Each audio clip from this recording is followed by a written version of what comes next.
Consistency and trending analysis. We're looking about how consistent you are. If you're seasonal, maybe you're a restaurant that in the summer gets a lot of traffic, and the Super Bowl and these great holidays, you have the big seasons, or maybe you're catering, and in the winter you completely slow down. You have seasonality. You're construction, outdoor remodeling, you slow down.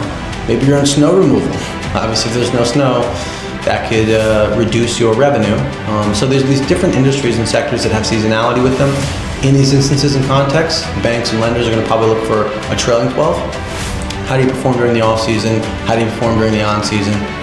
Consistency, very important, because that's how you can predict risk.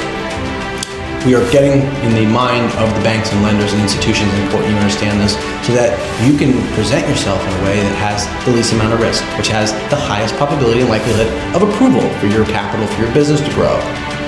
So, consistency. Being as consistent as humanly possible with deposits and revenue, and hopefully you have an upward trend, not a downward trend. At times, cyclically, we regress. At times, maybe we had a client that was actually low margin.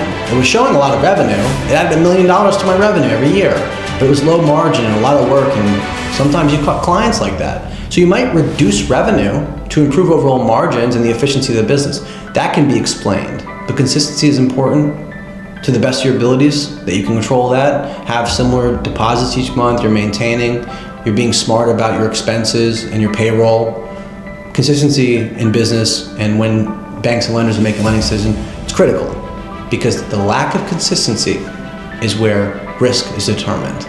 That's when they're unsure, and uncertainty, when banks, lenders, institutions are looking at your profile, equals risk. We want to reduce and control risk to the best of your abilities.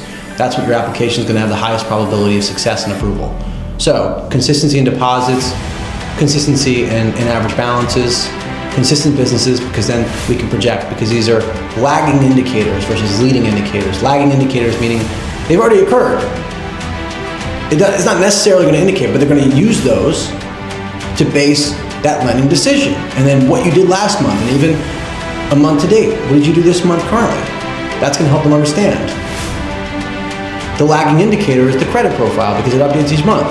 What you're doing this month, right now, your actions, are lagging and going to be reported next month. So it's important to understand, again, consistency is leading and lagging indicators, and the more consistent you are, the less perceived risk, the higher likelihood of approval.